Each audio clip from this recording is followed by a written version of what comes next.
Deuteronomy Chapter 12, Laws of the Sanctuary. These are the statutes and judgments which you shall be careful to do in the land which the Lord your God of your fathers has given you to possess as long as you live on the earth. You shall utterly destroy all the places where the nations whom you shall dispossess serve their gods, on the high mountains and the hills and under every green tree.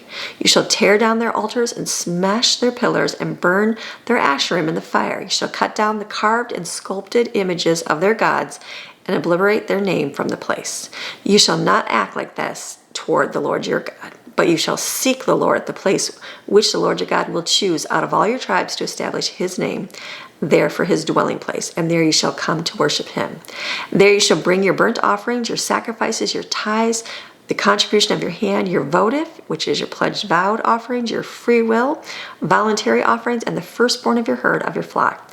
And there you and your household shall eat before the Lord your God and rejoice in all to which you put your hand, in which the Lord your God has blessed you. You shall not do at all what we are doing here in the camp today, every man doing whatever is right in his own eyes.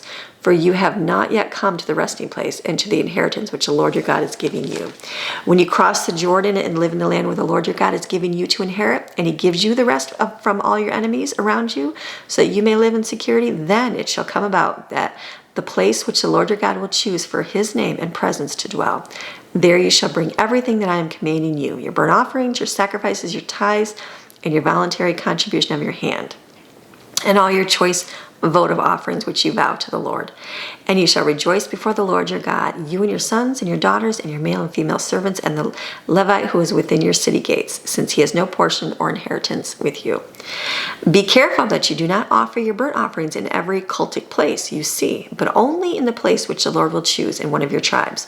There you shall offer your burnt offerings, and there you shall do everything that I am commanding you. However, you may slaughter and eat meat within any of your city gates, whatever you wish, according to the blessing of the Lord your God, which he has given you as his generous provision for his daily life. The ceremonially unclean and the clean may eat it, such as the gazelle and the deer.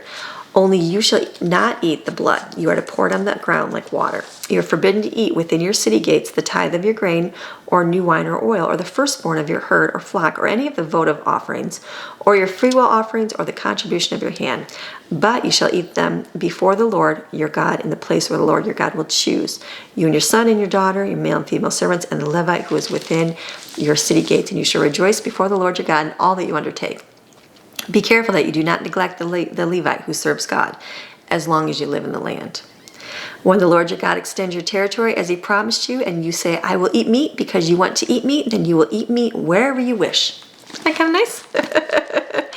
I love it when God extends your blessings that you have, right? Just like he promised you, and you say, I'm going to eat meat because you want to eat it, then you may eat it, whatever you wish. Isn't that a beautiful thing? When God provides food, you thank him for that. I think of the other day we went discount store shopping. I know it's a little bit after filming this, but we had got things and I was like, you know what, Lord? I told the kids that we had a lot of extra berries in the refrigerator, and I said, well, the Lord provides a lot of berries and says, here you can have your berries, and you can eat your berries. So whatever he has, you just enjoy it and eat it.